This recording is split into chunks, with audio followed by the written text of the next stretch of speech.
네, 행복한 목장 만들기라는 목표를 갖고 이렇게 두 번째 시간을 갖게 되었습니다. 들어가기 앞서 이런 질문을 해보고 싶어요. 여러분들은 목장 모임이 좋으신가요? 네, 여러분 이러시면 목자님들이 상처받으십니다.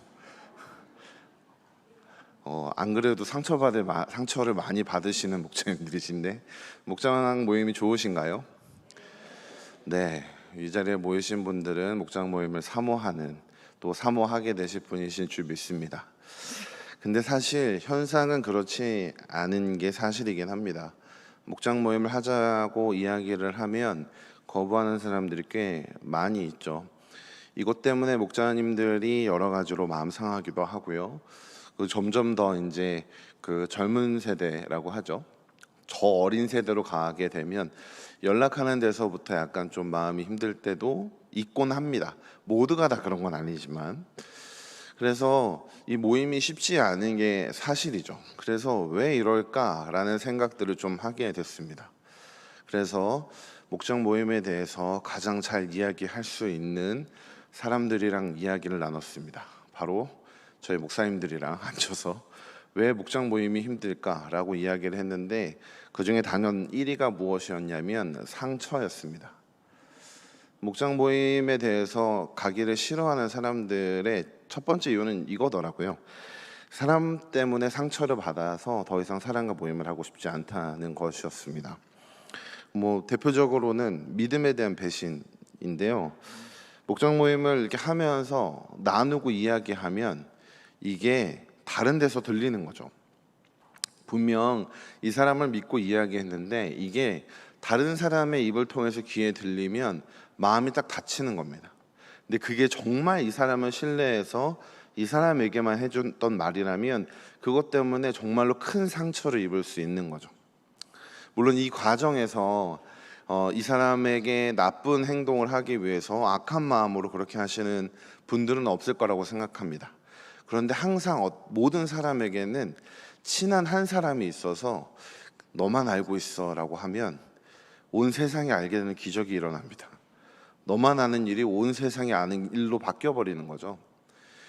그러니까 누군가를 믿고 이야기했던 일들이 퍼지기 시작하면서 상처를 받거나 혹은 정말 위로를 받고 싶어서 이야기를 했던 건데 이거에 대해서 판단을 받는 일들 때문에 상처를 받곤 합니다. 예를 들어서 삶에 어려운 일이 생겨가지고 이걸 가지고 같이 기도했으면 좋겠는 마음으로 이야기를 하면 옆에서 이제 다른 이야기들이 더해져서 나오는 거죠. 너 그거 왜 그런지 아냐? 기도 안 해서 그런 거다. 너 그거 왜 그런지 아냐? 똑바로 안 살아서 그런 거다.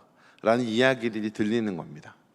실제로 그게 사실이라 할지라도 이 말들의 상처가 그 사람에게 뿌리 박기 시작하면 더 이상 사람들에게 자신들의 이야기를 하지 않는 거죠. 대화나 어떤 위로나 또 그 사람을 통해서 새로운 힘을 같이 나누고 얻고자 했던 그 시도가 실패로 돌아가면서 믿지 못하는 겁니다. 그래서 목장 안에서 나누기가 어려워지는 거죠. 비밀 이야기를 교회 안에서 전혀 할 수 없게 되는 겁니다. 너만 알고 있어가 온 교회가 알고 있어로 변하는 그런 일 때문에 상처를 받고요. 이 외에도 여러 가지 상처들이 있겠죠. 서로 다름으로 인한 상처들, 생각의 다른 것들이 부딪히는 상처들, 오해들 등등. 목장 모임이 어려운 가장 대표적인 이유는 사람일 겁니다. 사람에 대한 상처나 아픔들. 그리고 요즘 시대에 들어오면 이런 문제도 일어나고 있긴 합니다. 온라인 예배가 이제는 익숙해졌다는 거죠. 온라인 예배가 이전에도 있긴 했습니다. 저희들이 잘 접하지 않았을 뿐이지 이전에도 있긴 했지만 코로나19가 본격적으로 확산되면서 모든 교회들이 온라인으로 예배를 드릴 수밖에 없게 됐죠. 근데 초기에는 그런 상황 속에 사람들의 마음은 어땠냐면 현장에 가서 예배를 드리고 싶다, 함께 모여서 예배를 드리고 싶다라는 마음이 커졌습니다. 근데 이게 1년이 지나가고 2년이 지나가면서 자연스러운 현상이 되기 시작하면서 이게 편해지기 시작한 거죠.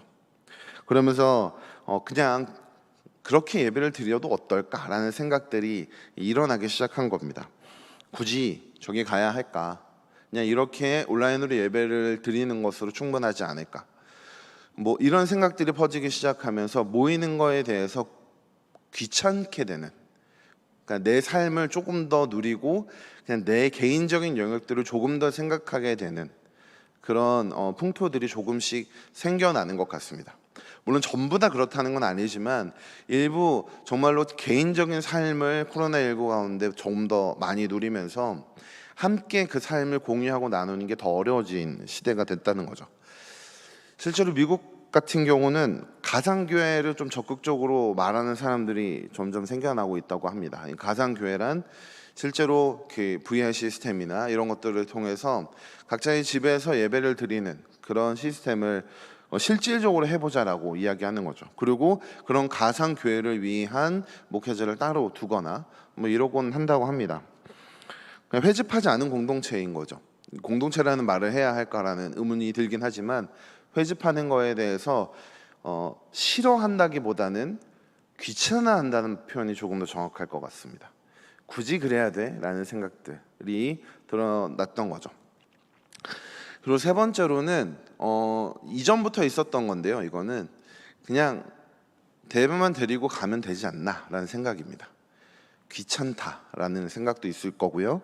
이거는 뭐 성향의 차이일 수 있겠지만 모임 자체를 하고 싶지 않은, 그냥 내 개인적인 영역을 건드리거나 누가 들어오지 않았으면 하는 그런 성향들 때문에 예배 시간에 와서 예배를 드리고 그냥 집으로 가는, 그게 너무 편한 그런 사람들도 늘어가고 있습니다. 어디에 소속되어 있는 걸 원하지 않는 거죠. 그냥 이렇게 신앙생활 하는 것만으로 충분하지 않나 라고 생각하는 사람들이 있습니다. 그리고 점점 늘어가는 추세이긴 합니다. 교회 이동을 보다 보면 어떤 그러니까 사람들의 이동이 주로 대형교회에 쏠리는 것들을 보게 되는데요. 대형교회에 쏠리는 가장 대표적인 이유가 뭐냐면 익명성입니다. 대형교회 안에서 누가 나를 모르는 사람들 속에서 편하게 예배드릴 수 있게 되는 거죠.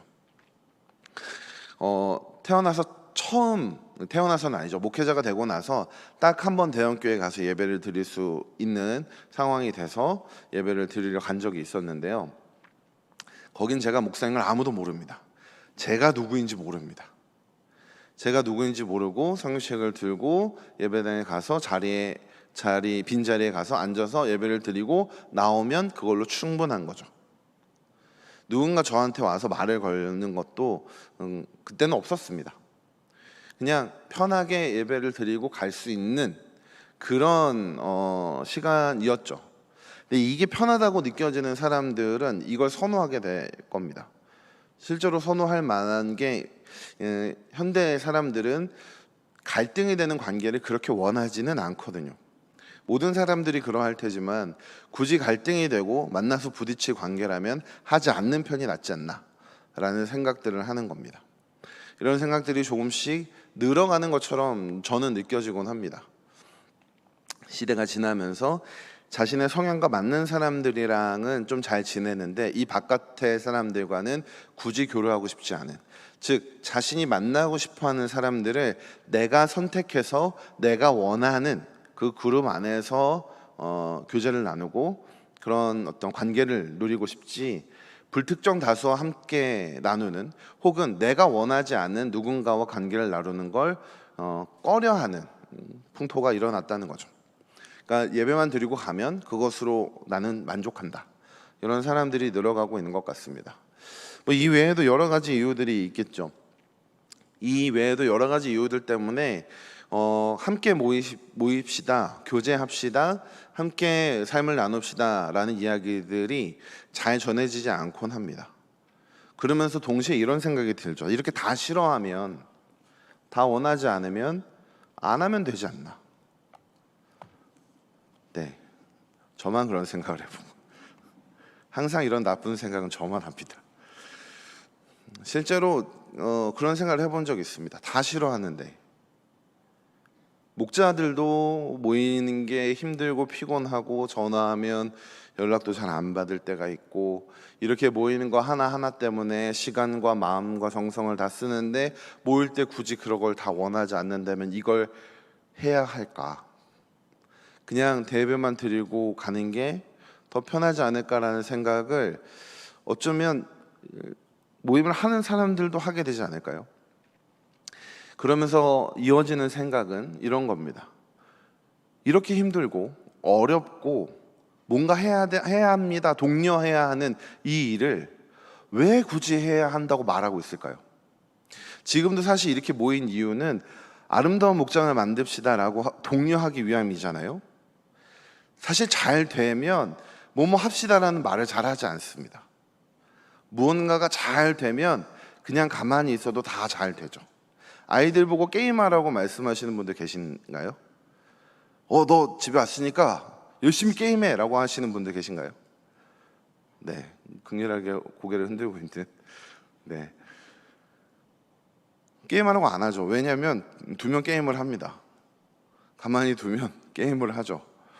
오히려 반대 이야기를 해야죠. 잘 안 되는 것들을 독려하고 하라고 이야기하게 되는 것처럼 모임이 잘 안 되는 경우들이 더 많기 때문에 오히려 그 독려를 하게 되는 거죠. 이런 상황 가운데서 우리가 다시금 되짚어야 하는 건 이겁니다. 그럼에도 목장 모임이 필요하다는 겁니다. 이거는 그냥 이렇게 모이면 좋습니다, 혹은 이렇게 모이면 교회가 부흥됩니다, 이렇게 모이면 그냥 즐겁습니다 라는 정도의 것이 아니라 정말 하나님께서 우리가 함께 교제하고 나누고 하나 되는 걸 기뻐하시고 원한다는 사실을 다시금 되짚는 데서부터 시작해야 한다는 거죠. 좀 더 정돈해서 얘기하면 목장 모임이 왜 필요한지 그 부분에 대해서 점검해 봐야 한다는 겁니다. 오늘은 그 부분을 말씀을 한 구절 한 구절 살펴보면서 함께 좀 나눠봤으면 좋겠습니다. 목장 모임이 필요한 이유입니다. 첫 번째, 하나님의 사랑은 관계 속에서 확장되어 가기 때문에 목장 모임이 필요한 겁니다. 이게 제일 중요하다고 저는 생각합니다. 지난주에 목장 모임의 원형이 무엇이라고 이야기를 들으셨죠?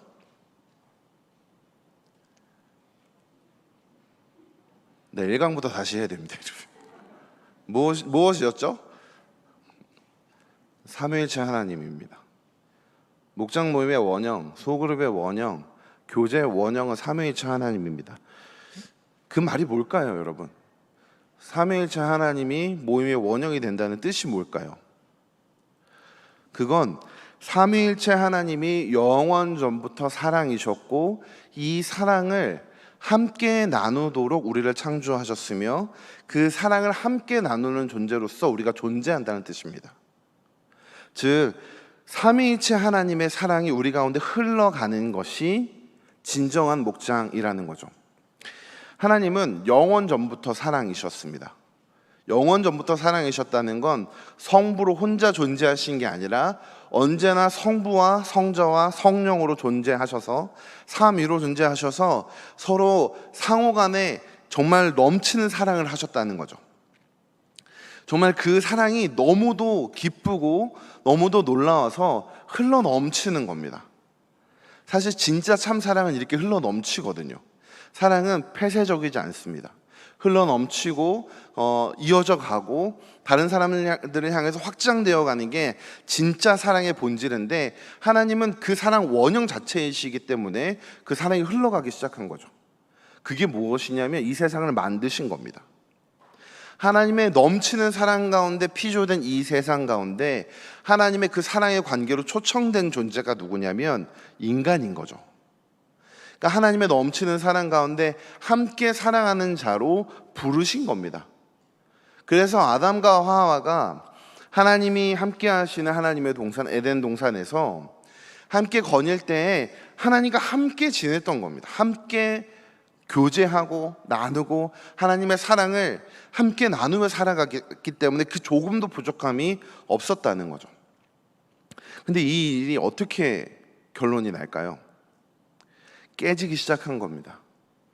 사단이 들어와서 뱀의 유혹으로 선악을 알게 하는 나무의 실과를 먹으라고 유혹했고 이 유혹에 넘어간 아담과 하와가 결국 무너진 거죠. 그렇게 죄가 들어온 겁니다. 이 죄의 정말로 치명적인 문제는 무엇이었냐면 그 하나님과 우리 사이의 관계를, 인간 사이의 관계를 끊어버린 겁니다. 그 사랑을 누려야 하는 관계로 창조되었고 그 사랑 안에 있어야만 참으로 기쁨을 누리는데 여기서 끊어졌으니 더 이상 인간에게는 참된 기쁨과 평강이 없는 거죠. 그래서 자꾸만 다른 것을 추구하고 다른 것을 찾아가는 존재로 살아왔던 겁니다. 뿐만 아니라 사랑의 관계 속에 하나님과 함께했던 존재가 이제 하나님의 원수가 되어서 정말 죽음 가운데 살아가는 존재가 됐다는 거죠. 그러나 하나님의 사랑은 우리가 생각하는 것보다 더 넓고 커서 그러한 죄인을 가만히 두시지 않으셨습니다. 그래서 자신의 아들을 보내셔서 우리를 구원하셨죠. 자신의 아들을 십자가에 못 박으심으로 우리를 다시 자녀로 삼으신 겁니다. 그리고 그 자녀로 삼으셔서 다시금 하나님의 사랑을 함께 누리도록 부르셨다는 거죠. 그렇게 하나님과 함께 살아가는 존재, 하나님과 함께 걸어가는 존재로 우리를 부르신 겁니다. 사도 요한은 이걸 영생이라고 표현합니다. 우리 요한복음 17장 3절 나눠드린 그 강의 안에 보면 있는데요, 큰 목소리를 함께 읽어보겠습니다. 영생은 곧 유일하신 참 하나님과 그가 보내신 자 예수 그리스도를 아는 것이니이다. 아멘. 영생은 하나님과 예수님을 아는 거라라고 예수님께서 말씀하셨는데, 이 중요한 본질은 뭐냐면 여기서 안다는 건 교제한다는 겁니다. 하나님과 예수님에 대해서 신학책을 펴놓고 공부하는 게 아니라 하나님과 예수님과 함께 교제하며 그분을 더 알아가는 거죠.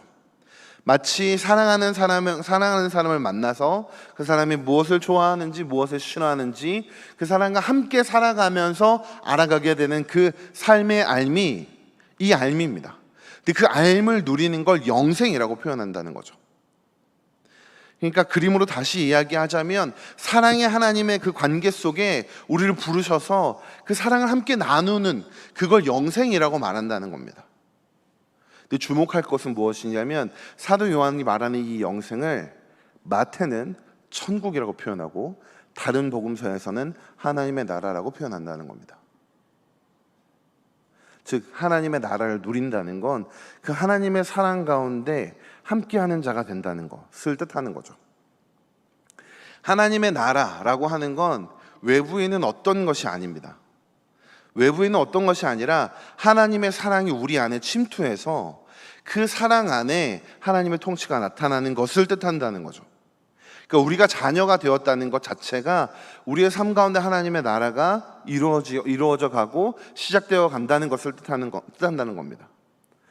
그래서 그 사랑을 함께 누리고 더 깊은 사랑 가운데 나아가는 게 하나님의 나라를 경험하는 거죠. 그래서 그 사랑을 완전히 누리는 존재로서 우리를 부르셨는데 그 부르심에서 그친 게 아니라는 겁니다.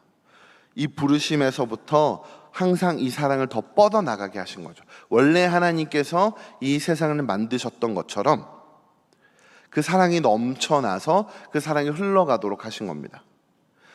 우리를 사랑하신 그 사랑이 우리를 통해 흘러가게 하셔서 그 사람들을 다시 하나님과의 관계 안으로 불러 모으시고 함께 하신다는 거죠. 즉 우리가 나누는 관계, 교회 안에서 함께하는 이 관계는 그 사랑을, 하나님이 주신 사랑을 나누는 관계로서 존재하기에 하나님의 나라가 확장되어 가고 하나님의 나라를 경험하는 데 있어서 필수적이라는 뜻이 되는 겁니다. 그래서 요한일서 1장 3절에서 4절을 보면 이렇게 기록하고 있습니다. 우리가 보고 들은 바를 너희에게도 전함은 너희로 우리와 사귐이 있게 하려 함이니 우리의 사귐은 아버지와 그의 아들 예수 그리스도와 더불어 누림이라. 우리가 이것을 쓰면 우리의 기쁨이 충만하게 하려 함이라. 아멘. 여기에서 사귐이라는 말이 우리가 자주 들어본 코이노니아입니다. 근데 이건 그냥 보통 친구랑 사귀는 것을 넘어서 삼위일체 하나님이 누리셨던 그 사귐에 초대되고 그 삼위일체 하나님이 누리셨던 사귐에 들어가는 사귐을 의미하는 겁니다. 그래서 그냥 사귐이 아니라 아버지와 그의 아들 예수 그리스도와 더불어 누림이라 이렇게 표현하고 있는 겁니다. 그냥 나만 누리는 게 아니라 함께 누리는 존재로 그 사랑을 함께 하도록 부르셨다는 거죠. 그게 사도 요한이 예수 그리스도에 대해서 보고 듣고 느꼈던 걸 전하는 목적이라고 이야기하는 겁니다. 복음이 전해지는 목적, 복음을 통해서 교회가 세워져 가는 중요한 목적은 이 사귐을 누리는 공동체가 되는 것이라는 겁니다. 즉 교회의 가장 중요한 본질은 그 사랑이 흘러가는 거고 그 사랑의 교제가 함께 하는 것이라는 거죠. 그래서 그래서 목장의 원형이 삼위일체 하나님이다 라고 말하는 겁니다. 그냥 좋은 말이어서가 아니라 그냥 이게 본질이고 이게 가장 중요한 것이기 때문이죠. 여러분, 우리가 서로 사랑할 때 이 사랑은 결코 우리 안에서 생성되는 게 아닙니다. 절대 오해해서는 안 되는 게, 우리가 이웃을 사랑할 만한 충분한 능력이 있기 때문에 사랑하는 게 아니라는 겁니다. 물론 어떤 사람들은 풍성한 사랑이 있어서 그 사랑을 인간적인 사랑 가운데 교제하는 데 사용하고 관심을 줄 수 있죠. 그런데 이 사랑이 흘러가는 것도 중요하지만 가장 중요한 건 무엇이냐면, 우리를 사랑해 주셨던 그 하나님의 사랑이 우리를 통해 다른 사람에게 흘러가는 겁니다. 그 사랑이 흘러 넘쳐가는 것이죠. 우리는 통로가 되는 것이 중요한 겁니다. 그래서 내게는 사랑이 없는데, 내게는 그 따뜻한 마음이 별로 없는데 라고 해도 하나님은 그 사람을 통해 충분히 사랑하는 자로 만들어 가신다는 거죠. 그렇게 하나님은 하나님의 사랑을 나누고 하나님의 사랑을 함께 경험하는 그 공동체를 원래부터 원하셨던 겁니다. 그래서 목장이 필요한 거고, 그래서 목장 모임을 해야 합니다라고 말하는 겁니다. 여러분, 사랑을 경험한다는 건 기독교 신앙에서 가장 중요한 일입니다. 이 사랑이 우리를 만들기 때문이죠. 하나님께서 우리를 사랑하신다는 사실을 붙잡을 뿐만 아니라 우리가 만나는 모든 관계를 통해서 이 사랑을 함께 나누고, 함께 나누는 그 사랑을 더욱 풍성하게 누리는 것이 하나님의 사랑이 무엇인지 더 경험하는 길이 되기 때문이고, 이것이 정말 교회를 아름답게 세워가는 그런 길이기에 하나님은 원래부터 이렇게 원하셨다는 겁니다. 그래서 목장 모임은 그냥 해야 하니까, 교회 형태가 이러니까, 교회가 그냥 이렇게 만들어 놨으니까 하는 게 아니라 하나님께서 원하시고 하나님께서 정말 사랑을 나누도록 만드시는 원형이었다는 걸 꼭 기억할 필요가 있다는 것이죠. 그래서 사도 바울은 이 사랑 안에서 교회가 세워져 가는 것을 에베소서 4장 15절에서 16절에 이렇게 이야기하고 있습니다. 오직 사랑 안에서 참된 것을 하여 범사에 그에게까지 자랄지라. 그는 머리니 곧 그리스도라. 그에게서 온 몸이 각 마디를 통하여 도움을 받음으로 연결되고 결합되어 각 지체의 분량대로 역사하여 그 몸을 자라게 하며 사랑 안에서 스스로 세우느니라. 아멘. 사랑 안에서 해야 한다고 이야기하는 겁니다. 이 모든 일들이 사랑 안에서, 온 몸이 각 마디를 통해 연합되어 가고 그리스도의 몸을 자라게 하는 건 사랑 안에서 이루어지는 것이라는 거죠. 사랑 안에서. 이 영원하신 사랑, 영원하신 삼위일체 하나님의 사랑 안에서 교회가 세워져 가는 거고, 그렇게 세워져 가는 가장 중심에 우리가 함께 교제하는 이 공동체가 있다는 걸 잊지 않았으면 좋겠습니다. 그냥 나한테 주신 식구니까 사랑하라고 이야기하니까 사랑을 해야지, 관심을 가져야지 라는 정도의 수준이 아니라 정말 그곳이 하나님의 사랑이 움직이고 역사하는 곳이라는 걸 우리가 항상 머릿속에 그리고 있었으면 좋겠습니다. 이걸 그리지 않는다면 사실 어떤 모임은 세상에 있는 모임과 딱히 구별되지 않을 수 있기 때문입니다. 제가 사실 딴지를 거는 거 되게 좋아하는데, 제가 말하고 제 말에 딴지를 거는 것도 좋아해요. 그래서 항상 이렇게 딴지를 거다 보면 사람들이 저랑 얘기하는 걸 별로 안 좋아하긴 하는데요. 그 딴지 중에 하나가 무엇이었냐면, 교회 공동체, 교회에서 목장 모임이랑 세상에 있는 동아리 모임이랑 뭐가 다르냐는 겁니다. 예를 들어서 여러분들의 고민거리를 잘 들어주는 사람이 있는 동아리와 무슨 이야기를 하면 그 이야기에 꼭 한 소리를 들어야 하는 교회 목장이 있다면 어느 곳이 여러분 더 좋으신가요? 여러분들 마음이 더 시원해지실 것 같으신가요? 네, 대답하기 좀 그러시긴 하죠. 전자 아닐까요, 여러분? 그렇다면 교회 공동체와 그 동아리의 차이점은 전혀 없어지는 거 아닐까요? 내 속을 나눌 수 있는, 내 마음을 나눌 수 있는 게 꼭 교회여야 할까요? 라는 질문을 누군가가 한다면 우리는 이 필요성으로 돌아와야 하는 겁니다.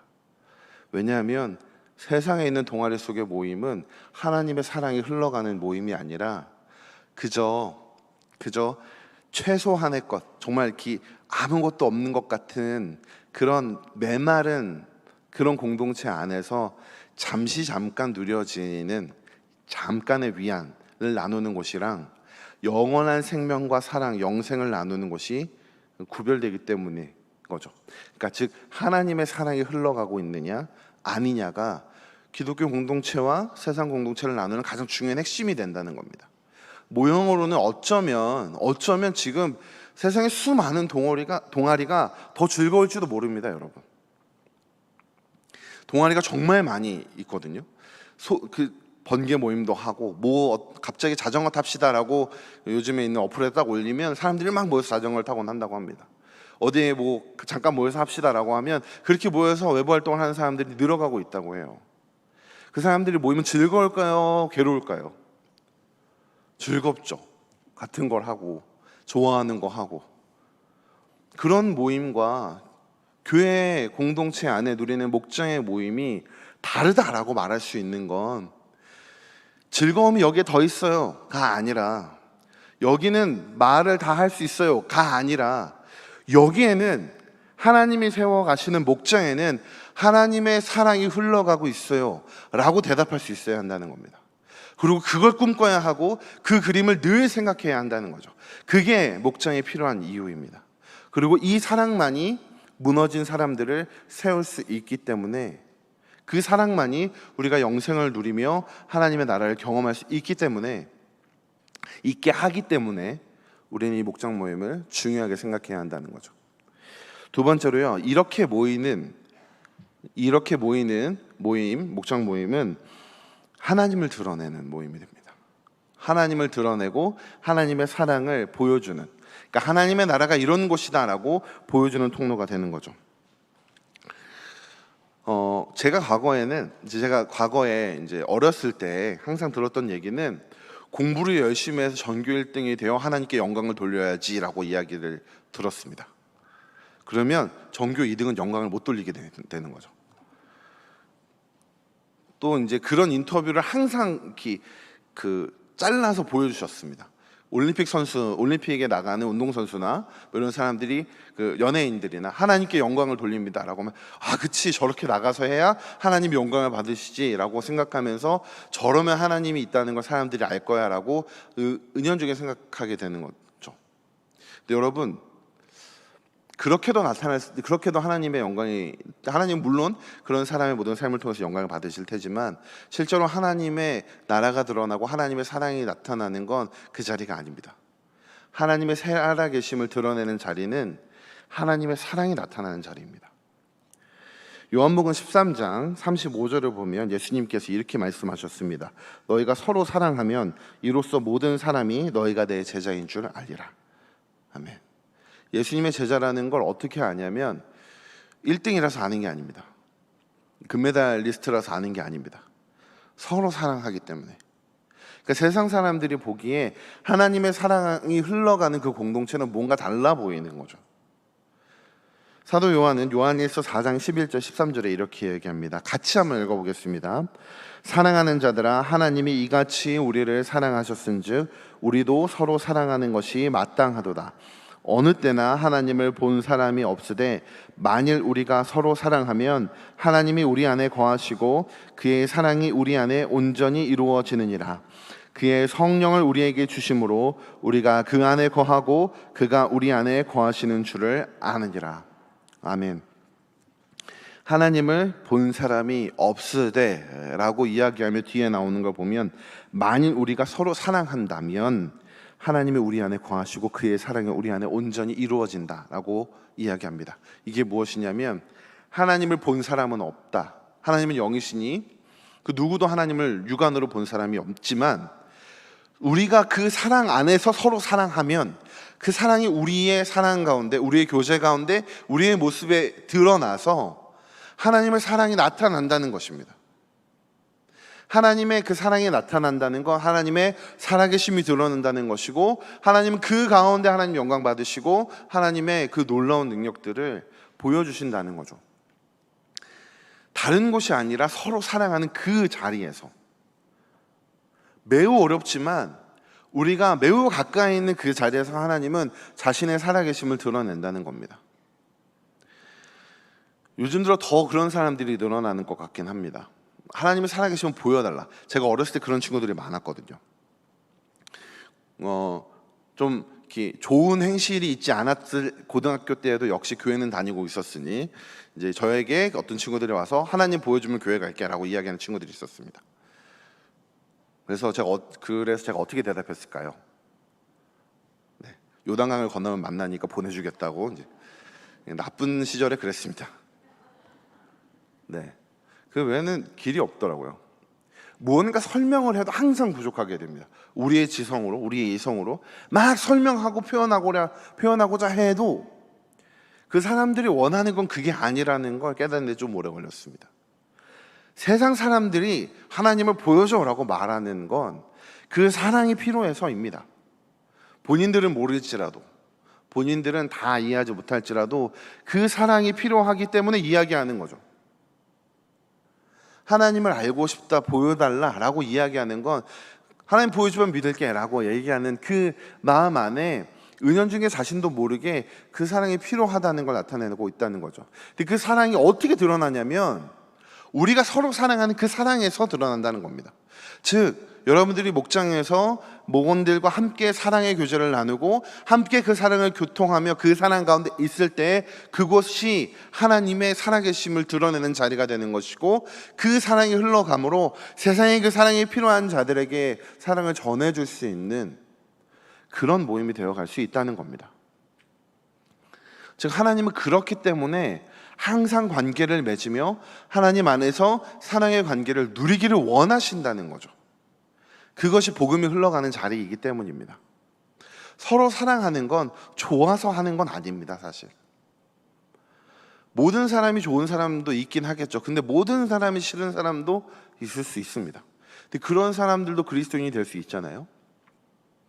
사람에 대한 관심이 없는 사람도 그리스도인이 될 수 있습니다. 그러나 그가 그리스도인이 되었을 때 그에게 부음받은 그 사랑이 그 사람을 만들어가면서 이미 원래부터 사람과의 관계를 좋아했던 사람보다는 조금 덜 할지라도 사랑이 조금씩 흘러가며 그 사람 주변에 하나님의 사랑으로 인해 다시 회복되고 일어나는 일들이 나타나도록 하나님이 일하신다는 겁니다. 그리고 그 일들이 서로 간의 교제, 하나님의 자녀의 교제, 하나님의 자녀들이 함께 누리는 관계 속에서 이루어져 간다는 것을 꼭 기억했으면 좋겠습니다. 저는 매우 이론적이고 매우 신학적인 이 표현이 어쩌면 우리가 매번 기억하고 매번 생각해야 할 모습이라고 생각해요. 왜냐하면 이 본질을 잃어버리면 현상으로는 언제나 세상과 다를 바 없는 모습이 될 수도 있기 때문입니다. 그러나 이 본질이 있다면 세상이 더 좋아 보일지라도 세상은 전혀 알지 못하는 진정한 사랑의 공동체를 우리 안에서 누리고 또 전할 수 있게 될 것이라 믿습니다. 그래서 이 그림을 늘 그렸으면 좋겠습니다. 여러분들이 목장 모임 안에서 누리는 사랑은 여러분들만의 사랑이 아닙니다. 여러분들 안에서 끌어내는 그런 사랑이 아닙니다. 오히려 반대로 여러분들에게 주어진 그 사랑입니다. 그 사랑이 우리를 서로 사랑하게 하시고 서로 사랑하며 그 사랑이 더욱 풍성하게 하시고 그 풍성한 사랑이 흘러가게 하셔서 세상 가운데 나타나게 하시고 그렇게 하나님의 나라를 이루어 가신다는 그 놀라운 꿈을, 놀라운 그림을, 놀라운 역사의 흐름을 머릿속에 항상 생각하면서 모이고 함께하고 나눴으면 좋겠습니다. 그 사랑이 그래서 우리 모임의 원형이고 핵심인 겁니다.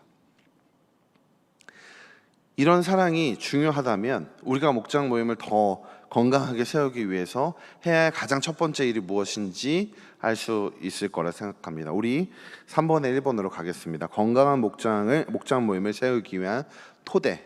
첫 번째는 하나님의 사랑을 추구하는 겁니다. 제일 중요하고 제일 강력한 것입니다. 로마서 5장 5절을 보겠습니다. 소망이 우리를 부끄럽게 하지 아니함은 우리에게 주신 성령으로 말미암아 하나님의 사랑이 우리 마음에 부은 바 됨이니. 아멘. 놀랍게도 하나님 뭐라고 말씀하시냐면 그 하나님의 사랑이 우리 안에 부어졌다고 이야기하는 겁니다. 성령을 통해서 우리 안에 주셨다는 거죠. 그 사랑에 집중하는 겁니다. 여러분, 오늘 하루 혹시 하나님 날 사랑하시지? 라는 생각을 하신 분 계신가요? 아니, 다르게 질문하겠습니다. 하나님 여러분 사랑하십니까? 그럼 하루에 몇 번씩 기억하시나요? 되게 당연한 일인데 사실 우리가 잊고 사는 진리 아닐까요? 하나님 날 사랑하시지. 그치, 하나님 날 사랑하시지. 이게 매우 단순해 보이고 기본적인 거지만 여기에서 시작하지 않을 때가 참으로 많습니다. 하나님 여러분 사랑하십니다. 이렇게 하죠. 하나님 날 사랑하십니다 라고 각자 본인에게만 말씀해 보시겠어요? 하나님 날 사랑하십니다. 하나님 날 사랑하십니다. 언제든 어느 때든 내가 어떠하든 날 사랑하십니다. 그게 우리 안에 부음받은 사랑을 경험하는 겁니다. 이 자리에 있는 모든 분들은 사랑받을 만한 자격이 있어서 사랑받으신 게 아닙니다. 교회 열심히 다니셔서 사랑받으신 거 아닙니다. 신앙생활 열심히 하셔서 사랑받으신 것도 아닙니다. 우리가 죄인 되었을 때에도 그 사랑은 여전히 사랑이셔서 우리를 사랑하셨습니다. 그렇게 우리가 연약해도 여전히 우리를 사랑하십니다. 그 사랑이 우리를 움직이는 원동력인 거죠. 너무도 힘들었을 때, 그러니까 너무도 힘들었을 때라고 표현하지만 언젠가 또 이 표현을 사용하겠죠. 매 순간순간 힘들 때마다 항상 다시금 제가 일어날 수 있게끔 하셨던 그 포인트는 바로 여기였습니다. 제 모습이 어떠하든 제가 어떤 사람이든 저의 어떠함과 상관없이 저를 이미 사랑하신 그 사랑이 저의 안에 있다는 것, 저에게 부음받았다는 것이라는 거죠. 그 사랑이 충만해져 갈 때 우리는 다른 사람을 사랑할 수 있는 힘을 갖게 되는 겁니다. 저는 이게 힘이라고 생각하는데, 왜냐하면 원래 제가 다른 사람을 사랑하는 걸 매우 힘들어했기 때문입니다. 제가 서두에 말씀드렸다시피 사랑이 많아서 다른 사람에게 관심이 많은 사람들이 있다고 하면서 동시에 다른 사람들에게 관심이 없는 사람도 존재한다고 말씀드렸잖아요. 그게 접니다. 세상에 별 관심이 없었습니다. 정말 그 사랑이 저를 세워가신다는 걸 경험하는 순간이 언제냐면, 저희 교구에 어떤 분들이 아프다는 이야기를 듣거나 어떤 분들이 힘들다는 이야기를 들으면 그게 머릿속에 떠나지 않기 시작한 때부터입니다. 아이들이 어떤 일이 생겨서 사역자가 되면서 아이들이 어떤 일이 생겼다는 이야기를 듣고 마음이 계속 불편해서 어쩔 줄 몰라 하는 걸 느끼기 시작했을 때, 왜냐하면 이전엔 정말 관심이 없었거든요. 사역자가 되기 전에도 마찬가지였습니다. 전혀 관심이 없는 사람이었기에 더욱더 담대하게 말할 수 있는 겁니다. 제가 누군가를 지금 사랑하고 있다면, 제가 누군가를 위해서 기도하고 있다면 그 힘은 제 안에서 나오는 게 아닙니다. 저를 사랑하신 그 사랑이 저를 지금도 만들어가고 계시다는 거죠. 그래서 항상 저희 교회 성도님들한테 죄송하긴 합니다. 더 살갑지 못해서, 더 잘 표현하지 못해서 늘 죄송하지만, 그럼에도 하나님이 주신 사랑으로 기도하게 되고, 하나님이 주신 사랑이 있기 때문에 조금이나마 더 표현하고 더 연락하고 그 사랑으로 말씀을 나누게 될 때, 전하게 될 때 더 고민하게 되고, 그 사랑이 있기 때문에 더 생각하게 되는 것 같습니다. 저는 그렇게 확신해서 얘기할 수 있습니다. 우리에게서부터 나오는 힘이 아닙니다.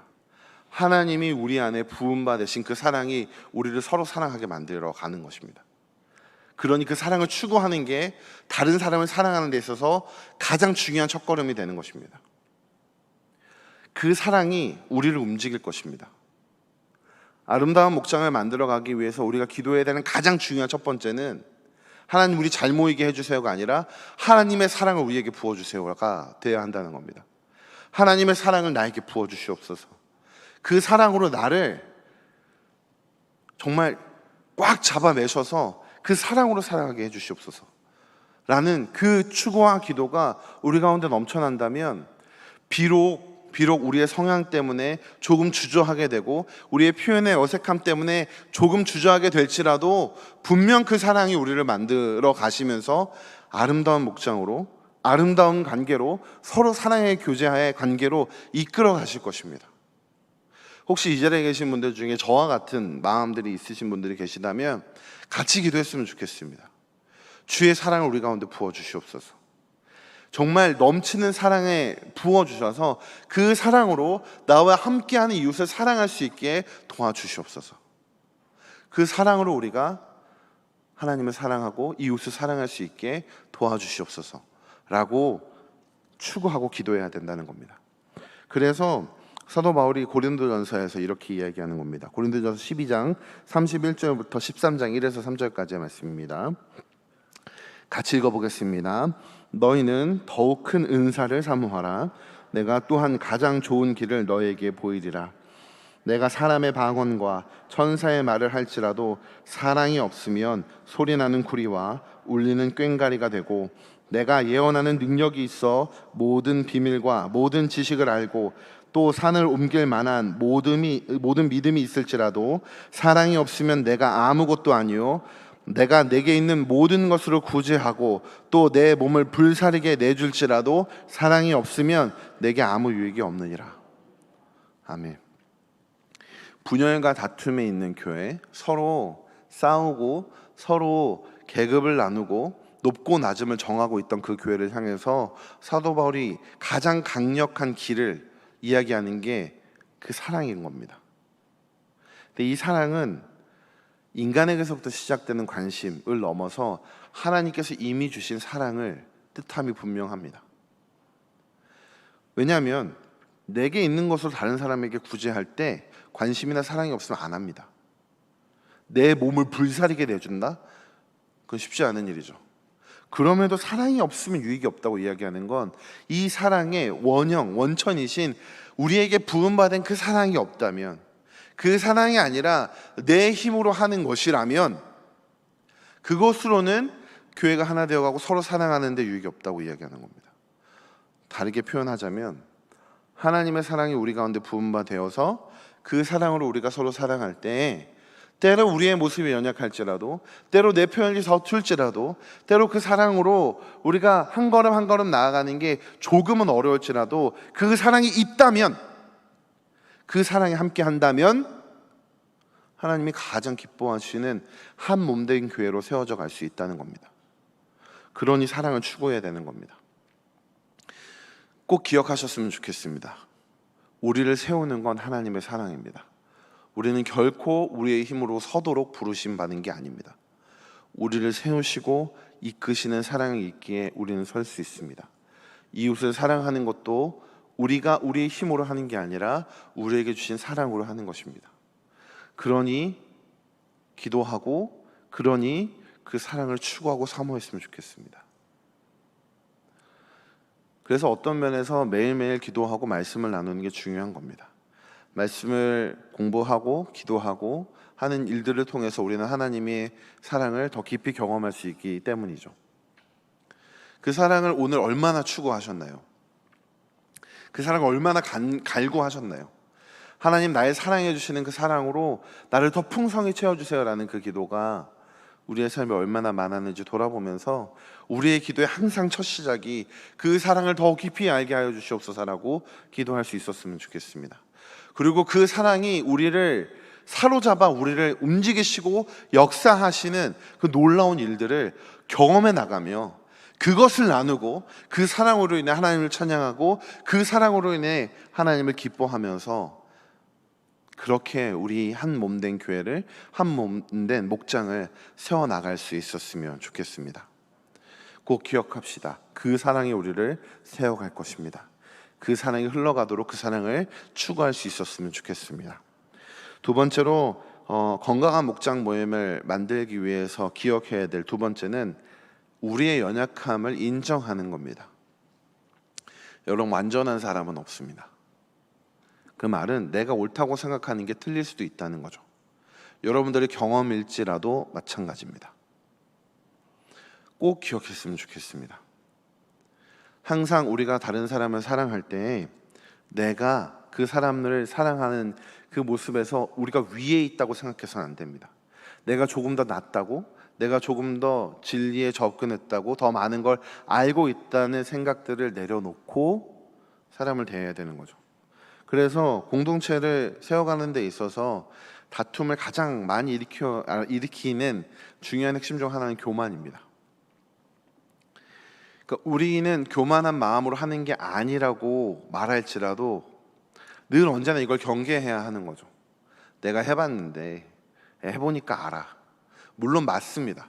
해보시고 경험하신 게 조금 더 좋은 방향을 주실 수 있는 건 맞지만, 그러함에도 항상 듣는 걸 먼저 해야 하는 거죠. 왜냐하면 내가 맞다라는 것에 어쩌면 그 내 안에 있는 죄성이 들어와서 그 죄성이 움직이고 그 죄성으로 인해 하나님의 사랑이 흘러가는 걸 막을 수도 있기 때문입니다. 우리의 연약함을 인정한다는 건 다르게 얘기하면 우리의 죄를 마주한다는 걸 뜻합니다. 죄의 가장 큰 문제는 하나님과의 단절입니다. 특별히 목장 모임 안에서 내가 정말로 그 죄성에 똘똘 뭉쳐 있으면 하나님의 사랑이 흘러가지 않죠. 하나님의 사랑이 흘러가는 공동체로 세워지지 않는 겁니다. 내 안에 교만이나 내 안에 이기심이나 내 안에 있는 어떠한 모습일지라도 그것이 가득 차 있다면 결코 아름다운 공동체를 세워갈 수가 없습니다. 왜냐하면 그게 하나님의 사랑이 흘러가는 걸 방해하기 때문이죠. 그래서 언제나 늘 겸손하도록 힘써야 하는 겁니다. 이것도 힘써야 하는 이유가 무엇이냐면 우리가 의지적으로 마주하지 않으면 우리는 본능적으로 그걸 외면하기 때문입니다. 교만하다고 하는 사실을 정말 본능적으로 외면하는 거죠. 제가 처음 사역자가 되었던 곳이 저희 모교회였는데, 모교회였기 때문에 설교를 하러 이렇게 올라서면 앉아 계신 분들이 다 저희 선배들이나 또 제가 어렸을 때부터 도망 다니던 걸 봤던 권사님들이랑 이렇게 앉아 계셨었는데, 예배가 끝나고 이제 같이 집에 올라가면서 저보다 한참 위에 선배였던 어떤, 지금은 집사님이시고 그때는 저희는 순장님이라고 불렀는데, 그 순장님이 저에게 이렇게 얘기하시는 겁니다. 가끔 널 보면 불편해. 네가 우리를 무시하고 있는 것 같아 라고 이야기해 주신 거죠. 설교할 때의 너의 모습을 보면 마치 우리를 무시하고 있는 것처럼 느껴질 때가 있어 라는 이야기를 들었는데, 제가 설교단에 올라가면서 단 한순간이라도 우리 성도님들이 이걸 모르니까 내가 가르쳐줘야 되는 생각으로 올라갔을까요? 저는 한순간도 그래 본 적이 없습니다. 정말 이렇게 이걸 알았어, 이걸 이야기해 줘야지라는 그냥 그런 마음만 갖고 올라갔던 거죠. 근데 저도 모르게 그러고 있었던 겁니다. 난 이런 걸 아는데, 난 이거 잘 알고 있는데 라는 마음이 가만히 있으니까 제 안에 생기는 거죠. 조금 더 공부해봤다고, 그거 조금 공부한 게 뭐라고 마치 알고 있는 것이냐, 내가 진리를 쥐고 있는 것이냐 사람을 대했던 경험이 있습니다. 사실 그 얘기를 처음 들었을 때 깨달은 건 아닙니다. 처음 들었을 때 굉장히 불쾌했거든요. 순장님이 뭘 안다고 나한테 그렇게 얘기해라고 저녁까지 계속 막 화가 나가지고 있다가 나중에 알았습니다. 나중에 깨달았습니다. 그게 교만한 내 모습이었구나. 그래서 한동안 이걸 어떻게 고칠까, 어떻게 해야 할까라고 하다가 한동안 그냥 설교단에 올라가면 손을 모으고 요 바닥에 딱 올려놓는 것으로 기억하자 이러고 정해놓고 꽤 오랫동안 이렇게 설교했던 것 같습니다. 이 자세로 항상 교만하지 말자, 무시하거나 혹은 성도님들이 모른다고 생각하고 하는 것이 아니라 말씀 앞에 더욱더 겸손하자, 성도님들 앞에서도 겸손하자라는 생각을 요 두 손으로 잡았던 것 같습니다. 그걸 돌이켜 볼 때마다 늘 생각하는 게 그겁니다. 가만히 있으면 교만해지는구나. 의지적으로 내가 마주하지 않으면 그렇게 되는구나. 다른 사람에게 표현할 때도 그렇게 될 것이고, 다른 사람들에게 말을 하거나 행동할 때도 마찬가지가 되겠죠. 우리는 여전히 이 땅 가운데 남아있는 죄성 가운데 싸우고 있는 존재이기 때문에 늘 깨어서 그 죄와 마주해야 됩니다. 분노도 마주해야 하고, 다른 사람을 미워하는 그 마음도 마주해야 되고, 교만한 모습들 혹은 다른 여러 가지 것들을 마주해야 하는 거죠. 그리고 그 앞에 언제나 겸손해야 합니다. 내가 틀릴 수 있구나. 내가 잘못할 수도 있구나. 그러니 더욱 듣는 것에 열심을 내고 더욱더 겸손하기 위해서 애쓰는 모습이 필요하다는 거죠. 물론 우리에게 부음받은 그 사랑은 우리를 그렇게 만들어갈 것입니다. 그러나 그럼에도 의지적으로 그렇게 우리의 모습을 마주할 수 있어야 하는 것입니다. 인간의 본성이, 인간의 남아있는 죄된 본성이 우리를 그렇게 자꾸만 잘못된 모습으로 끌고 가고 있기 때문입니다. 하나님의 사랑을 추구하는 것, 그리고 나의 죄성을 인정하는 것, 거기에서부터 시작하는 것입니다. 거기에서부터 서로를 사랑하는 일을 시작하는 것, 그것이 진정 하나님의 사랑을 흘려보내고 아름다운 목장을 만들어가는 중요한 토대가 될 것이라 믿습니다. 사실 이 시간 목장 모임을 아름답게 하려면 여러분 식사를 준비하시고요, 다가를 준비하시고요, 연락이 안 될 땐 이렇게 하시고요 라는 실질적인 이야기가 아니라 졸기 딱 좋은 이론적인 이야기를 나눴던 건 이게 더 중요해서이기 때문입니다. 이걸 잊지 않았으면 좋겠습니다. 이 사실이 하나님의 사랑으로 함께하는 공동체, 이 사실을 기억하는 것, 그렇기에 더욱 겸손히 서로를 사랑하는 것, 나를 사랑하신 그 사랑 앞에 우리가 하나인 걸 기억하며 함께하는 걸 꿈꾸는 것, 그걸 잊지 않을 때 우리가 서툴더라도 때로 우리의 연약한 모습으로 인해 조금 힘든 길을 걸을지라도 하나님은 그 사랑 가운데 우리를 세워가시고 하나님의 사랑이 흘러넘치는 아름다운 공동체를 세워갈 것입니다. 이 사실을 꼭 붙들고 나아갔으면 좋겠습니다. 우리 시간엔 우리가 함께 나눈 이 이야기들을 가지고 생각하고 붙잡으면서 찬양하고 기도했으면 좋겠습니다. 여러분, 기독교라고 말하는 그 중요한 진리의 공동체는 우리 인간에게서부터 시작한 것이 아니고 인간에 의해서 세워져 가는 것도 아니고 인간에 의해서 뭔가 좌우되는 것이 아닙니다. 언제나 그 생명은 어디에 있냐면 하나님께 있습니다. 하나님께서 말씀하신 진리 가운데 세워가시는 것이고 하나님의 사랑이 지금껏 우리를 지켜온 겁니다. 여러분, 교회가 잘해서 지금까지 살아 있는 게 아닙니다. 물론 그 안에 정말로 눈물 흘리고 피를 토하면서 진리를 지켜온 많은 신앙의 선배들이 있지만 그 신앙의 선배들을 그 자리로 세워가셨던 것도 하나님의 사랑입니다. 즉 지금까지 우리를 이끌어 오시고 함께 하시고 붙잡으신 건 하나님의 사랑뿐입니다. 연약한 자를 들어서 일으키시고 또 사랑할 수 없는 자를 사랑하는 자로 세워주시고 정말로 미운 일을 위해서 그래도 기도하게 하시면서 서로 사랑하는 공동체를 만드는 건 하나님의 사랑 때문입니다. 그래서 우리가 추구해야 되는 건 그 사랑이 우리 가운데 넘치는 그것입니다. 이미 우리에게 주어진 사랑입니다. 이미 여러분들 안에 부어진 그 사랑입니다. 그럼 이 시간에 무엇을 해야 되냐면 그 우리 안에 부음받은 사랑을 더 풍성히 경험할 수 있게 해달라고, 정말로 날마다 그 사랑을 붙들고 살아갈 수 있게 해달라고 간구하고 기도하고 그 사랑을 경험하는 그것이 돼야 되겠죠. 우리 시간 주님 마음 내게 주소서라는 찬양을 하면서 정말 그 사랑의 마음 우리에게 더욱더 간절히 붙잡아 달라고, 그 사랑 우리를 새롭게 정말로 놀랍도록 사로잡아 달라는 소망을 갖고 찬양하고 기도하겠습니다.